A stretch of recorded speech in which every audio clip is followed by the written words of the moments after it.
This is Score to Death Radio from the Cinematic Sound Radio Network. I'm J. Blake Fichera, the author of the Score to Death books, which feature detailed interviews with 30 of horror's greatest composers.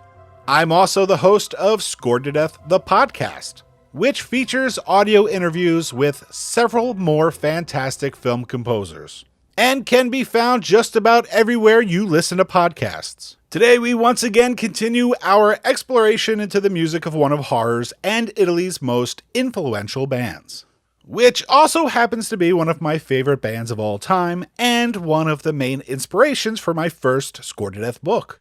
Of course, we are once again talking about Goblin. This is part 5 of a limited series that is exploring various aspects of Goblin's nearly 50-year career. And on this episode, we continue to boldly go where no podcast has ever gone before, as we wrap up the second of 2 detailed installments showcasing the soundtracks that the members of Goblin played on as studio musicians for other composers. On the last episode, we heard music composed by Enrico Simonetti, Pippo Caruso, Riz Ortolani, and more. Today, we dive even deeper into their studio work, both within the horror genre and outside of it. Like the previous episodes, all the information I will be discussing today is taken from my own interviews with Claudio Simonetti and Maurizio Guarini from my first Score to Death book, as well as from the knowledge I've gained over the last 20 plus years from reading various album liner notes and interviews, and most notably from Fabio Capuzzo's amazing book, Goblin, 7 Notes in Red, a must-read for all Goblin fans. Before we begin, it is important to note that the amount of detailed information about this particular aspect of Goblin's career is somewhat scarce. The members of the band played on many, and I do mean many, albums and film scores as studio musicians, both together as a group and individually. Even with 2 lengthy episodes dedicated to this topic, we are still just scratching the surface of the film and television scores that the members of Goblin recorded for other composers. In addition to being signed to Cinevox Records as a band, they were also contracted studio players for the label, and in most cases, weren't credited for their session work. Even the Goblin expert Fabio Capuzzo acknowledges that the information given in regards to Goblin's participation in some of the scores mentioned in his book is educated speculation and unconfirmed. And he sometimes doesn't specifically say who he believes played on a score, opting for the more general term members of Goblin. Adding to all the confusion, in some cases, record labels inaccurately claim that the entire lineup of Goblin has played on a soundtrack in an attempt to sell more copies, when it is actually more likely just 1 or 2 members, if any. So, keeping all that in mind, I will be playing film cues from various composers, and giving you the information that I have found that I feel seems most accurate or plausible. And in some cases that information has been confirmed, but in some it has not. Take everything with a grain of salt, and please feel free to reach your own conclusions about who played on what. So let's not waste any more time chatting and let's get started. Kicking things off with some music composed by the great Stelvio Cipriani.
We just heard the Stelvio Cipriani penned cues Incubi Ricorrenti 9, Incubi Ricorrenti 5, L'Ossessione 11, Incubi Ricorrenti opening theme, and Lettere from the popular 1978 giallo film Solamente Nero, also known as The Bloodstained Shadow. In case you're wondering, the term Incubi Ricorrenti translates in English to recurring nightmares. This is a well-known soundtrack to many Goblin fans, because it is one of the few to be widely known to feature all four members of the classic Suspiria Dawn of the Dead lineup of the band. Claudio Simonetti, the late Massimo Marante, Fabio Pignatelli, and Agostino Marangolo. And this is an instance where, though Cipriani composed the cues, the members of Goblin arranged them for their instrumentation and the recording.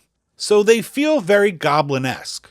For example, the tracks L'Ossessione and Lettere would feel very at home in the band's Dawn of the Dead score, which was the score they recorded just before this one. But, of course, being 1978, the writing was on the wall for this lineup of the group. Massimo Marante left the group not too long after they recorded this score. He did play on a few tracks for Goblin's score for Squadro Antimafia, released the same year, but he was not technically part of the band at that point.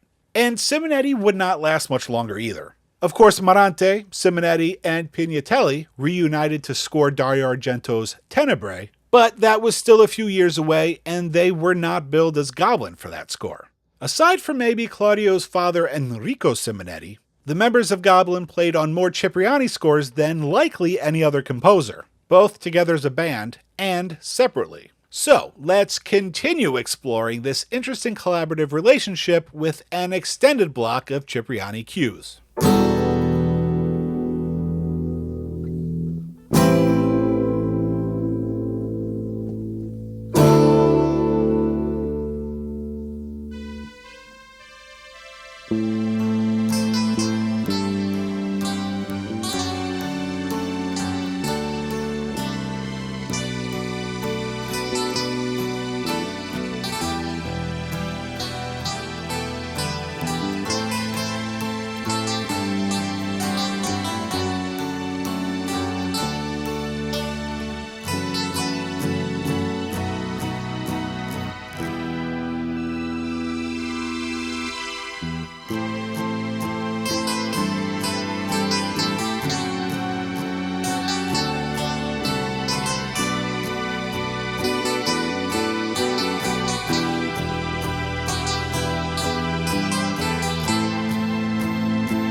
We kicked that extended musical segment off with 4 musical cues from a 1977 horror miniseries titled Il Fauno di Marmo, loosely based on the Nathaniel Hawthorne book The Marble Faun. We then heard 2 tracks from the 1978 crime film Bersaglio Altezza Uomo. And finally, 3 tracks from the 1979 horror film Un'ombra nell'ombra, also known as Ring of Darkness, all of which were composed by Stelvio Cipriani. From everything I've been able to find, keyboardist Claudio Simonetti may be the only Goblin member who played on the score for Il Fauno di Marmo, which is interesting because 1977 puts its television airing during the same year of Suspiria. So, if Simonetti is really the only member, I wonder why. Bersaglio Altezza Uomo is a tough call. The truth is, I really don't know who plays on it. If any members of Goblin played on it, my gut tells me it was likely just Claudio Simonetti. In their description, Four Flies Records, who released a 7-inch of themes from the film in 2019, used vague wording that implies that it may have been the whole band. And, to the best of my memory, the brief liner notes in the Beat Records CD release of the entire soundtrack don't mention anyone from Goblin at all. I asked my colleague, Goblin, 7 Notes in Red author Fabio Capuzzo, what he thought, and he agrees with me that it is likely only Simonetti.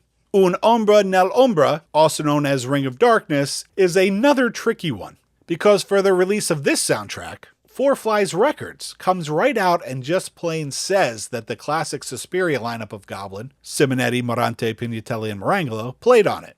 I actually like this score very much, and creatively, it definitely shows signs of Goblin involvement. The last track we heard was called The Hour of Infernal Game Part 1, and does have more than a few shades of their Dawn of the Dead score. In fact, several cues on the soundtrack are variations of this theme. But here's the problem. Four Flies Records says that all 4 classic members of the band played on it. And not only was guitarist Massimo Morante not in the band at the time that this score was recorded, but there is barely any guitar on the score at all. Of the 3 tracks I played, I think I may hear some guitar chugging along in the background of Devil Dance, but I'm not sure that there's any guitar on the other 2 tracks. And if that is a guitar on Devil Dance, it could be anyone, like Marco Rinalduzzi, for example, or some other studio musician. In my opinion, it seems extremely unlikely that it is Morante. And if the record label's information is inaccurate, like I believe it is, we are once again left with a bit of a mystery. I think that it's a pretty safe bet that Claudio Simonetti is playing keyboards, but I don't know about Pignatelli and Marangolo. I don't hear anything in the score that immediately jumps out as being undoubtedly them. Those guys definitely have distinctive styles, and I don't think I hear any signature stuff on there. But it's definitely possible. So I will let you come to your own conclusions about these last 2 scores. But before we move on to some other composers, I want to just play a few more cues written by Cipriani. This time from a monumental Italian zombie cult classic.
We just heard 4 tracks composed by Stelvio Cipriani for Umberto Lenzi's 1980 Italian zombie cult classic, Nightmare City, also known as City of the Walking Dead. It is worth noting that Lenzi didn't consider it a zombie film. He always maintained that the monsters in the film were ghouls and not zombies. However, for all intents and purposes, it's a zombie movie. And not just any zombie movie, but the one that many horror film scholars credit as the first fast-moving zombie movie. The tracks all have Italian names, and quite frankly, I'm not in the mood to butcher their pronunciations. As always, you can find complete track listings for Score to Death Radio episodes at cinematicsoundradio.net. Though I should warn you that the track names for this particular soundtrack vary from release to release. Anyway, I dig this score. It has a lot of very cool atmospheric stuff going on, also some disco stuff that I didn't play.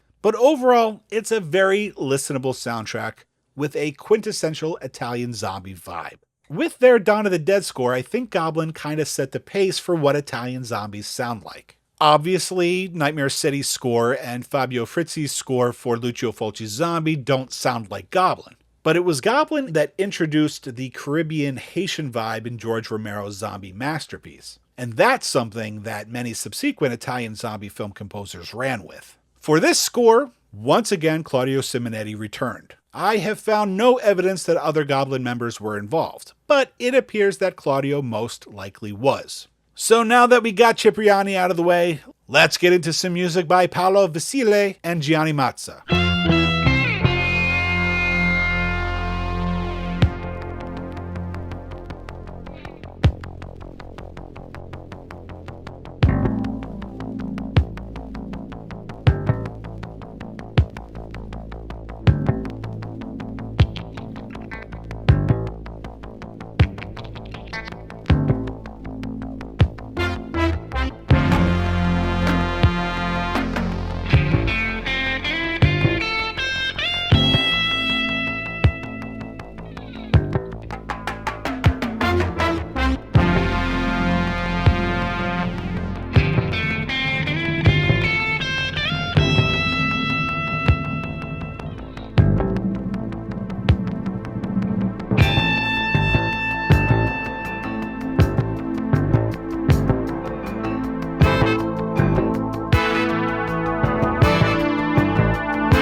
We just heard the tracks Astonishment, Hang Up, Flight, and Revenge, composed by Paolo Vasile for the 1980 Enzo G. Castellari crime film Il Giorno del Cobra. I took these tracks from a vinyl album, so please excuse the difference in sound quality. And as you heard, those cues are all very similar and playing off the same simple rhythmic ideas.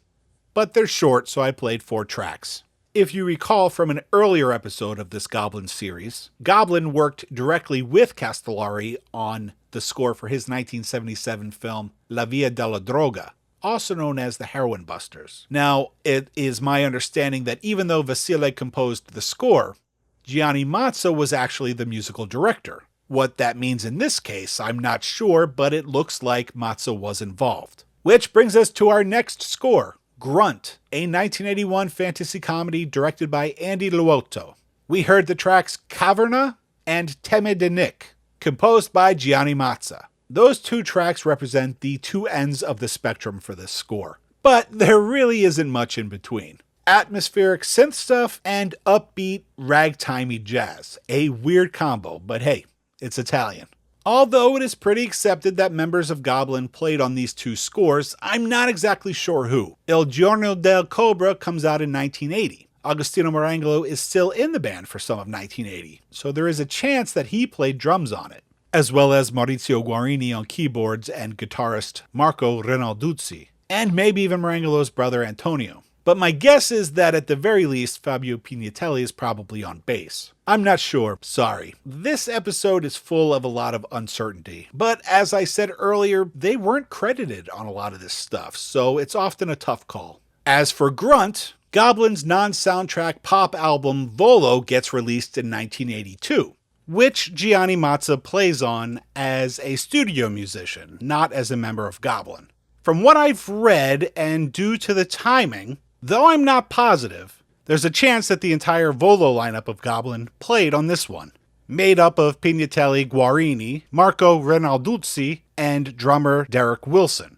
The 1980s was a strange period for the band, as I explained in episode 3 of this Goblin series. Speaking of the 80s, next up, let's stop fooling around and dive headfirst into the glorious pop synth sounds of that decade of decadence.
We kicked that segment off with the catchy title track from the 1980 Italian musical White Pop Jesus, composed by Franco Bixio and Vincenzo Tempera. Fans of Italian film music may recognize those names because they were part of a trio along with Fabio Frizzi, titled Bixio, Frizzi, and Tempera. They scored many Italian films, including Lucio Fulci's Sette Notte in Nero, also known as Seven Notes in Black, as well as under the title The Psychic.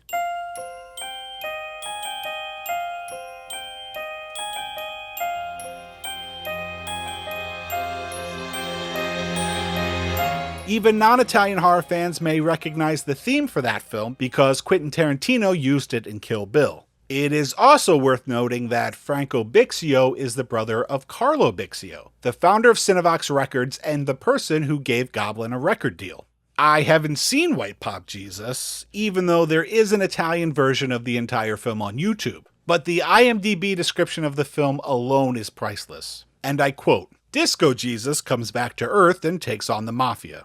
We then heard the tracks Duel, Don't Go Away, and Go Go, composed by Antonello Venditti for the 1986 comedy Troppo Forte. And man, do they shine with all the glory of that mid-80s sound. As for Goblin's involvement with these scores, reportedly Fabio Pignatelli played bass and Agostino Marangolo played drums on White Pop Jesus. I would have loved to play more cues from that score, but the opening cue was the only one I could find, unfortunately. As for Troppo Forte, Fabio Pignatelli played bass as well as programmed the computer for those cues. Marco Renalduzzi played guitar, and Derek Wilson played drums and programmed the drum machines. Before this episode comes to a close, I'd like to play some music from a composer and a couple of films that have meant a lot to me personally. So let's finish things off with some music by the great Fabio Frizzi.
We just heard Suoni Dissonanti and Piora e Liberazione from Lucio Fulci's City of the Living Dead, also known as Gates of Hell. And then we listened to Sequenza ritmica e tema, Suona aperto, Verso l'ignoto, and Oltre la soglia from Lucio Fulci's 1981 masterpiece, The Beyond, all of which were composed by Fabio Frizzi, and feature Goblin members Fabio Pignatelli, Agostino Marangolo, and Maurizio Guarini on bass, drums, and keyboards, respectively. They also played on Frizzi's score for Lucio Fulci's Zombie, also known as Zombie 2, but I tried to choose cues that really highlighted the Goblin members involved. And though I love the Zombie score, it doesn't quite highlight their talents like these do. Pignatelli's bass playing is great on all of these tracks, but it is just so beautiful and unique on Piora e Liberazione. I discovered Frizzi's music at the same time that I did Goblin's.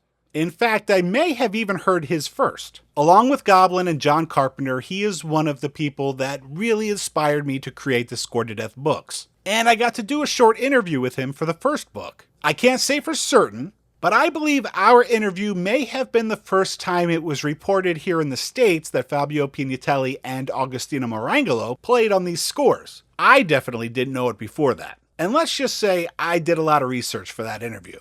If it was known here, it definitely wasn't widely known.